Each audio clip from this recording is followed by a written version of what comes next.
Window AC के बिना gas को उड़ाए आज हम फैन मोटर को बदल करके देखेंगे और इसका जो मोटर होता है वो एक ही में होता है। सबसे पहले देखिए हमने मोटर लेकर के आए हुए हैं और एसी के ऊपर वाले प्लेट को हम खोल करके पहले अलग कर देते हैं। देखिए इस प्रकार से ये ऊपर का जो प्लेट है सारे स्क्रू को खोलेंगे और प्लेट को हमने अलग कर दिया। अब इसके बाद यहाँ पे देखेंगे प्लेट को अलग रख देते हैं और जो हम मोटर लेकर के आए उस मोटर को खोल के दिखाते हैं। उससे पहले देखिए इसका जो मोटर होता है वो कंडेंसर फैन और ब्लोअर फैन दोनों एक ही में होता है, मतलब एक ही मोटर होता है जिसको घुमाने पर इसका शाफ्ट दोनों तरफ निकला होता है और दोनों चलता है। तो देखिए इस तरह से ये मोटर है, एक तरफ घुमाने से दोनों घूमता है। फैन मोटर को खोल के दिखाते हैं, ऐसे ये मॉडल नंबर के हिसाब से आता है, ऐसे लेकर के आएंगे। इसके बॉडी को देखिए, पैकिंग इतनी जबरदस्त है, थर्माकोल में लगा हुआ है। मोटर इस प्रकार से है, इसका जो शाफ्ट होता है उसको नाप करके लाना चाहिए कि कितना बड़ा साइज दोनों तरफ निकला हुआ है उसके हिसाब से। तो देखिए ये जो मोटर है ये 3 स्पीड का है, मतलब हाई मीडियम लो दोनों चलता है। और इसमें जो लीड निकली है वो दो अलग अलग है, इसमें कैपेसिटर अलग निकला हुआ है और मेन लीड एक है जो अलग निकली हुई है। अब देखिए ये जो इसका कैपेसिटर है, जहां पर देख सकते हैं कि ये 3 MFD से लेकर के 6 MFD तक हो सकता है। और जो इसका मेन लीड है इसमें टोटल 4 तार निकले, जिसमें एक कॉमन है और उसके बाद हाई मीडियम लो ये 3 तार है, 4 तार है। अब इसके बाद ये जो फैन मोटर है इसका डायग्राम भी यहाँ पे मिल जाता है। मोटर के ऊपर स्टिकर और स्टिकर के ऊपर कौन सा हाई है, कौन सा मीडियम है, कौन सा लो है और कौन सा कॉमन है वो भी यहाँ पर मिल जाता है। अब देखिए इस मोटर को हमें इसमें लगाना है। लगाने के लिए सबसे पहले हमें पुराने मोटर को खोलना होगा। खोलने के लिए सबसे पहले हम क्या करते हैं, कंडेंसर को खोलते हैं। कंडेंसर को वेल्डिंग गन के द्वारा गर्म करके नहीं खोलना है, मतलब सारे पार्ट इसमें लगे ही रहेंगे। हमें क्या करना है, इसके स्क्रू को खोलना है। पाइप उसी में रहेगी, गैस उसी में रहेगी, सब बस सभी स्क्रू को, जितने भी स्क्रू हैं खोल करके निकाल के बिल्कुल अलग कर देंगे। देखिए जितने भी स्क्रू लगे हैं, आगे भी स्क्रू लगे होते हैं, सभी स्क्रू को खोल करके निकाल के अलग करते हैं। उसके बाद कंडेंसर को धीरे से उठाएंगे और थोड़ा सा आगे कर देंगे ताकि जो कंडेंसर फैन का ब्लेड है हम उसको खोल सकें। देखिए इस प्रकार से खोलेंगे और कंडेंसर को थोड़ा सा उठा करके देखिए इसमें से निकाल के बाहर करेंगे और कहीं पर भी जितने भी स्क्रू थे हमने उसको खोल दिया है, तो पाइप वैसी ही लगी रहेगी और हमें गैप मिल जाएगा, जगह मिल जाएगी। अब इस फैन के ब्लेड को खोलने के लिए आगे एक नट होता है, इस नट को हम खोलेंगे और इस नट को खोलने के लिए देखिए अगर ये घुमाने से घूम रहा है तो रोटर को दूसरी साइड से पकड़ भी लेंगे, शाफ्ट को, और यहां से देखिए ऐसे स्क्रू को घुमाने के बाद इसको नट को हम खोल करके बाहर निकाल लेंगे और खोलने के बाद इसके पत्ती को भी खींच के ऐसे बाहर निकाल लेंगे। अब ये जो फैन मोटर है वो तो बाहर निकल चुका हमारा कंडेंसर फैन। अब हमें निकालना है ब्लोअर फैन। देखिए इस प्रकार से ये निकल चुका, इसका नट वहीं बचा के रखेंगे। वैसे नए मोटर के साथ ये नट मिलता है जो हमारे कंडेंसर फैन की साइड में लगा होता है। अब एवापोरेटर को खोलना है हमें, तो एवापोरेटर की साइड में भी लगे हुए जितने भी स्क्रू हैं उन सभी को हमें खोल करके अलग कर लेना है। देखिए एवापोरेटर से रिलेटेड या उसको कंट्रोल करने वाला, उसको रोकने वाला, उसके आसपास जितने भी लगे हैं सभी को हमें खोल करके अलग कर लेना है। यहाँ पर देखिए आगे साइड के में हमने सभी को खोल लिया। अब इसके साइड वाले को भी, आगे वाले को भी हमें खोल करके अलग कर लेना है। यहाँ पे देख सकते हैं कि ये जो हमारा एवापोरेटर होता है और उसके आगे जो ग्रिल है, जो स्विंग मोटर चलता है, वो सबको खोल करके भी हमें बाहर निकाल लेना होता है। हमने यहाँ पर ग्रिल को भी बाहर निकाल लिया। अब देखिए इसके अंदर ना एवापोरेटर को निकालने के लिए इसके अंदर एक प्लेट सा भी है, तो उस प्लेट को भी हमें निकालना पड़ेगा। देखिए ये प्लेट है, इस प्लेट को पहले हमें निकालना पड़ रहा है। यहाँ पर हम ऐसे देख करके कुल मिला के एवापोरेटर बाहर करना है, तो जो भी इसके रोक रहे हो, जो भी इसको कवर कर रहे हो, उन सभी को हमें खोलना है। तो अंदर के प्लेट को हमें निकाला और उसके बाद एवापोरेटर को भी इसमें से थोड़ा सा हमें आगे सरकाना है ताकि जो इसका ब्लोअर फैन मोटर है हम ब्लोअर फैन को खोल सके, अलग कर सकें। तो यहां पर देखिए ऑपरेटर को भी हम सरका करके थोड़ा सा आगे कर देते हैं, बाहर कर देते हैं। और इसका जो ब्लोअर फैन है ना वो एलन की वाला नट है, यानी वो एलन की के द्वारा खुलेगा। तो हम क्या करते हैं, एलन की लेते हैं। देखिए अंदर की साइड में नट है, कुछ में यह नट स्क्रू ड्राइवर से भी खुलता है, पेचकस से भी खुलता है, लेकिन हमारे पास अभी जो ब्लोअर फैन है इसका जो नट है वो एलन की का है। और ये एलन की, इसमें 4 नंबर की एलन की लग रही है। 4 नंबर की एलन की के द्वारा इसके ब्लोअर फैन को हम इसमें से खोल करके निकाल देते हैं। देखिए नट लगाना है, एलन की लगाना है और ऐसे खींचना है। जैसे ही खींचेंगे यहां पर देखिए नट ढीला हो जाएगा, फिर हाथ से इसको खोल सकते हैं और खोलने के बाद ब्लोअर फैन को खींच के बाहर निकाल सकते हैं। ये एलन की है। अब देखिए इसको हमें ब्लोअर फैन को आराम से बाहर निकाल देंगे खींच करके, जब ये खुल जाएगा तो। अब देखिए यहां पर क्या हुआ, कंडेंसर फैन ब्लोअर फैन एक ही है। अगर ये ब्लोअर फैन ना निकले तो हम प्लायर से दूसरी साइड पकड़ करके इस तरह से घुमा देंगे तो भी ये आराम से बाहर निकल जाएगा, क्योंकि इसको हम दाहिने बाएं अगर घुमाएंगे तो शाफ्ट भी घूमेगा, शाफ्ट घूमेगा तो खींचने में नहीं आएगा, इसलिए दूसरी साइड से प्लायर से पकड़ लेंगे। अब देखिए ब्लोअर फैन भी हमने निकाल दिया। अब इसका मेन मोटर निकालने की बात है। मेन मोटर को निकालने के लिए इसके अंदर मोटर में जो लगे हैं नट उसको हमें देखना है। देखिए कुछ नट इसमें टी रिंच से भी खुल जाएंगे और कुछ में ये गुट्टू स्क्रू ड्राइवर से भी खुल जाते हैं और कुछ में ऐसे हम नहीं लगता है जहां पे वहां प्लायर का भी यूज कर लेते हैं, प्लायर के जरिए भी खोल लेते हैं। तो इस तरह से इसके अंदर जितने भी स्क्रू हैं, हम गुट्टू स्क्रू ड्राइवर से, यहाँ पर गुट्टू का मतलब समझ रहे हैं ना, छोटा स्क्रू ड्राइवर, जहां पे कम जगह हो वहां पे भी उसका यूज किया जा सकता है। और बड़े स्क्रू ड्राइवर से थोड़ा फायदा ये होता है कि इसमें ताकत ज्यादा लग पाती है, जान ज्यादा लग पाता है, मतलब जो जाम स्क्रू रहते हैं अगर उसको खोलने के लिए गुट्टू से नहीं खुल रहा है तो बड़े स्क्रू ड्राइवर का भी प्रयोग हम कर सकते हैं और अपने प्लायर का भी प्रयोग कर सकते हैं। तो इस तरह से मोटर से जुड़े सभी स्क्रू को खोलना है और मोटर को देखिए इसमें से बिल्कुल आराम से बाहर निकाल लेना है। इसमें जो मोटर लगा हुआ है वो हम आपको दिखाते हैं कि इसकी जो मेन लीड है वो उतनी ही लीडों के बराबर है, मतलब एक ही में सारे तार इसमें से हैं। अब तार को अलग कर देना है, पीछे खींच लेना है, क्योंकि जहां पे पीसीबी का कनेक्शन होता है सारे तार वहीं निकले होते हैं, कैपेसिटर वहीं होता है, पीसीबी वहीं होता है, इसलिए तार को वहां पे आगे कर लेना है, पीछे खींच लेना है, क्योंकि मोटर को हमें बाहर निकालना है। तो तार को देखिए यहां से निकालेंगे पीछे की साइड से, ये निकल रहा है फैन मोटर की लीड जो कि आगे पीसीबी के लिए गई हुई थी, यहां से बाहर निकालेंगे और दूसरा जो मोटर लगाएंगे वो वहीं से तार को अंदर भी डालना पड़ेगा। अब देखिए यहां से मोटर को यहां पर हटा लेते हैं, हमने पूरी लीड को बाहर कर लिया।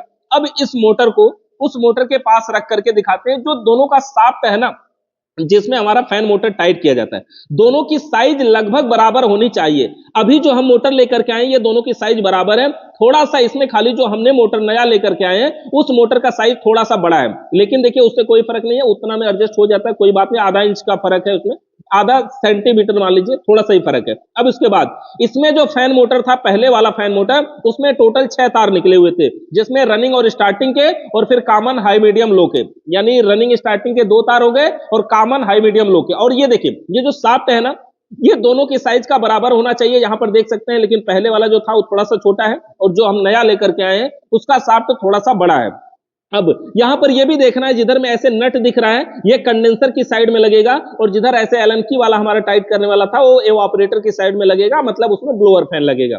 मोटर को लगा करके टाइट करते हैं, यहां पर देख सकते हैं कि मोटर को जब हम लेकर के जाएंगे तो जो ब्लोअर फैन की साइड में है उसी को लगाना है, उल्टा नहीं करना है कि कंडेंसर वाला ब्लोअर की साइड में लगा देंगे, बाद में पत्ती टाइट नहीं होगी फिर निकालना पड़ेगा मोटर को, उससे अच्छा पहले से ही लगाएंगे। और मोटर को देखिए यहां पर ये जो स्टैंड में टाइट करना है ना, टाइट करने के लिए स्टैंड के अंदर क्लिप बना होता है, कटा हुआ भाग होता है, हमें उसी में लगा करके उसको फंसा के, देखिए यहां पर होता है थोड़ा सा दिखा देख सकते हैं, यहां पर इसी में लगा करके उसमें टांगना होता है मोटर को, उसी पे मोटर रुक जाता है। उसके बाद हम स्क्रू लगा करके इसको टाइट कर देंगे बढ़िया तरीके से। देखिए इस तरह से मोटर में भी कटा हुआ जगह बना होता है जहां पे हमें स्क्रू को लगाना है, यहां नजदीक से देख सकते हैं, यहाँ पे ऐसे कटा हुआ भाग है और वो जो कटा हुआ अभी लोहे का दिखा है उसी में ये स्टैंड में जाकर के देखिए उसी पे जाकर के ये रुक जाएगा, मतलब बिना स्क्रू टाइट किए ही अगर इस मोटर को हम छोड़ते हैं ये मोटर नीचे नहीं गिर रहा है, वहीं पे रुक रहा है। इसका ये मतलब है ना कि वहां पे कोई लॉक है उसी पे रुक रहा है, तभी तो देखिए मोटर देखिए बिल्कुल रुक गया, नीचे नहीं गिर रहा है बिना कोई स्क्रू लगाए अभी। अब यहां पर हम मोटर को लगाएंगे, स्क्रू लगाना है, उससे पहले हम जो तार है, जो मेन लीड है,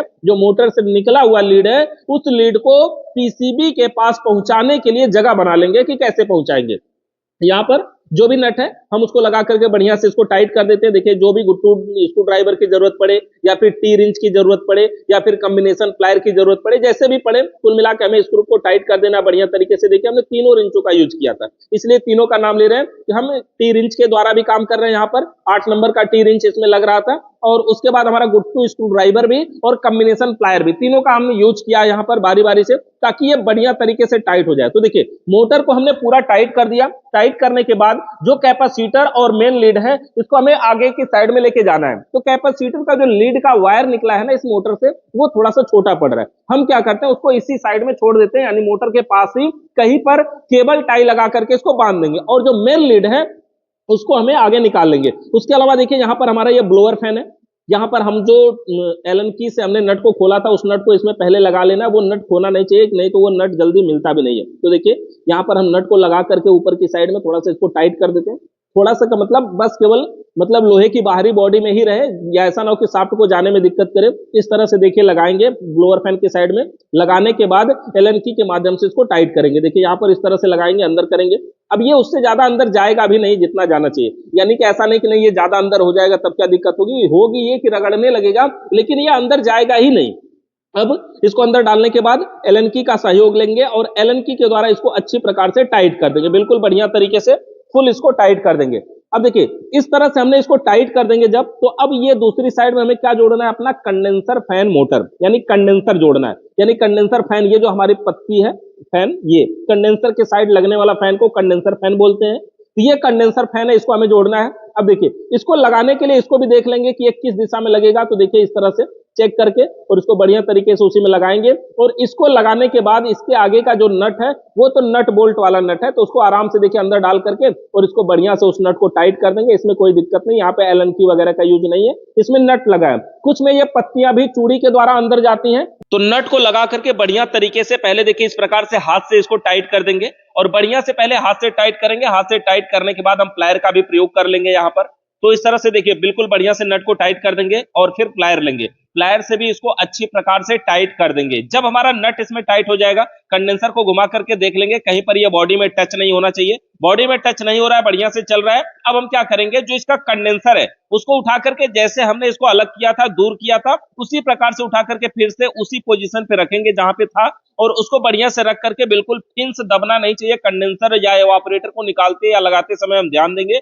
इसका जो फिन्स है, जो एल्युमिनियम का बना होता है, ऊपर से नीचे तक होता है, वो दबना बिल्कुल नहीं चाहिए, नहीं तो फिर दिक्कत हो जाएगी, हवा क्रॉस नहीं करेगी। इसको बढ़िया तरीके से जहां है वहां पे सेट कर देंगे जैसे हमने खोला था। और उसके बाद जो स्क्रूप निकाला था, जितने भी स्क्रूप हैं सारे स्क्रूप को बढ़िया से लगा देंगे। एक भी स्क्रूप कम नहीं होना चाहिए। स्क्रूप कम होने से इसमें आवाज आएगी, खड़बड़ाने लगेगा, कई सारी आवाजें करेंगे तो दिक्कत होगी। तो सभी स्क्रूप को बढ़िया तरीके से बिल्कुल लगा करके इसमें सेट कर देंगे जितने भी स्क्रूप होंगे। तो इस प्रकार से देख करके हमने सभी स्क्रूप को लगा दिया। अब एवापोरेटर को भी लगा देंगे उसी तरह से।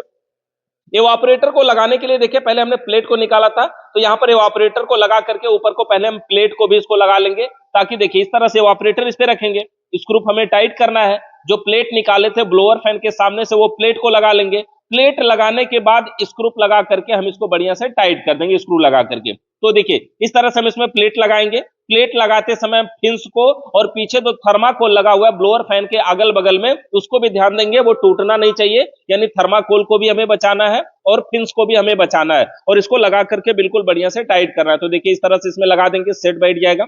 बैठने के बाद जो इसका हमारा एवापोरेटर है उसको भी लगा देंगे बिल्कुल दबा के सही करके। एवापोरेटर को भी जहां से निकाले वहीं लगा करके सेट करेंगे। और एवापोरेटर लगाने के बाद इसका जो ग्रिल भी हम निकाले हुए हैं आगे का, वो भी लगाएंगे। उससे पहले एवापोरेटर को सेट कर लेते हैं और स्क्रू लगा करके भी इसको टाइट कर लेते हैं। तो इस तरह से देखिए यहाँ पर एवापोरेटर को यहाँ पे लगा करके सेट कर देंगे और एवापोरेटर को बिल्कुल ध्यान देंगे कि फिन्स दबना नहीं चाहिए, ये जरूरी है। और उसके बाद हम यहाँ पर स्क्रू लगाएंगे और एवापोरेटर को लगाने के लिए जो पीछे का प्लेट है या जो थर्माकोल है, एवापोरेटर को सेट करने में समय लग सकता है बढ़िया से, लेकिन लगाएंगे और लगा करके स्क्रू लगा के हमने देखिए यहाँ पर टाइट कर देते हैं।